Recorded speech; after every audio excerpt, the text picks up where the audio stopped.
அனைவருக்கும் வணக்கம். ஸ்ரீஜ தமிழ் மொழி சேனல் உங்களை வரவேற்கின்றது. இன்று சிற்றிலக்கியத்தில் உள்ள மடல் பற்றி பார்க்கலாம்.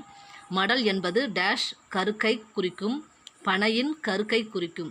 மடல் ஏறுதல் ஈர் குறைந்து டேஷ் என நிற்கிறது, மடல் என நிற்கிறது.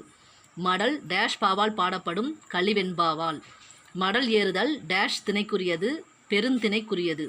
மடல் ஏறுதல் டேஷ் இல்லை, பெண்ணுக்கு இல்லை. பெண்மடல் ஏறுவதாக அமைந்த நூல்கள் சிறிய திருமடல், பெரிய திருமடல். இந்த இரண்டு நூல்களை எழுதியவர் திருமங்கையாழ்வார். முதல் மடல் நூலை பாடியவர் திருமங்கையாழ்வார். மடல் பற்றி கூறும் பழந்தமிழ் நூல்கள் தொல்காப்பியம், குறுந்தொகை, கலித்தொகை, திருக்குறள், வளையாபதி. உலாவும் மடலும் சேர்ந்து டேஷ் என்ற சிற்றிலக்கியம் தோன்றியது. உலா மடல். சித்திரமடல் ஆசிரியர் காலமேகப்புலவர். பயனுள்ளதாக இருக்கும். லைக் பண்ணுங்கள், சப்ஸ்கிரைப் பண்ணுங்கள், ஷேர் பண்ணுங்கள், பயன்படுத்திக்கங்க.